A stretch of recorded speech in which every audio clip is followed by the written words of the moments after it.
ഒരു പേഷ്യൻറ്റിന് thyroid cancer അഥവാ thyroid carcinoma ഉണ്ടെന്ന് കണ്ടെത്തി കഴിഞ്ഞാൽ എന്താണ് ചെയ്യേണ്ടത്? തൈറോയ്ഡ് ക്യാൻസർ ആണെന്ന് സ്ഥിരീകരിച്ചു കഴിഞ്ഞാൽ ആദ്യം പേടിക്കേണ്ട. തൈറോയ്ഡ് ക്യാൻസർ കംപ്ലീറ്റ്ലി ട്രീറ്റ് ചെയ്ത് മാറ്റാൻ പറ്റുന്ന ഒരു അസുഖമാണ്. തൈറോയ്ഡ് ക്യാൻസർ ആണെങ്കിൽ ചെയ്യുന്ന സർജറി നമ്മൾ സാധാരണ തൈറോയ്ഡക്ടമി, അതായത് തൈറോയ്ഡ് ഗ്ലാൻഡ് മൊത്തത്തോടെ എടുത്ത് കളയുക. അതിൽ കരളുകൾ എന്തെങ്കിലും ഉണ്ടെങ്കിൽ കരളുകളും കൂടെ എടുത്ത് കളയുന്നു. അപ്പോൾ തൈറോയ്ഡക്ടമി വിത്ത് നെക്ക് ഡിസെക്ഷൻ എന്നാണ് അതിനെ പറയുന്നത്. ഇതിനെ പരിശോധനയ്ക്ക് അയക്കുന്നു.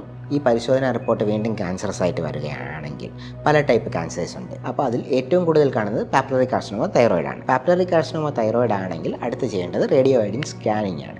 റേഡിയോ അയോഡിൻ സ്കാൻ ചെയ്യുമ്പോൾ നമ്മുടെ ശരീരത്തിൽ എവിടെയെങ്കിലുമോ അല്ലെങ്കിൽ തൈറോയ്ഡ് ബെഡിലോ നമുക്ക് കണ്ണിൽ കാണാൻ പറ്റാത്ത തൈറോയ്ഡ് ടിഷ്യൂവോ എന്തെങ്കിലും ഉണ്ടോ എന്നുള്ളത് അറിയാൻ പറ്റും.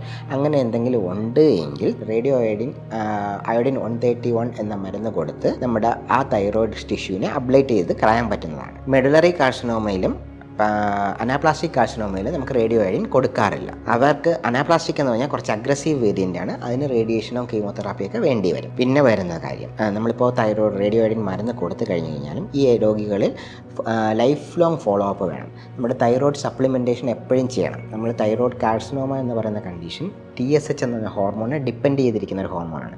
എപ്പോഴൊക്കെ TSH കൂടുന്നോ ഈ ക്യാൻസർ വീണ്ടും തിരിച്ചു വരാൻ സാധ്യതയുണ്ട്. അതിനാൽ സാധാരണ ഒരു രോഗിയിൽ കഴിക്കുന്നതിനേക്കാൾ കൂടുതൽ ഡോസ് തൈറോയ്ഡ് കാർസിനോമ പേഷ്യൻസിന് നമുക്ക് കഴിക്കേണ്ടി വരും.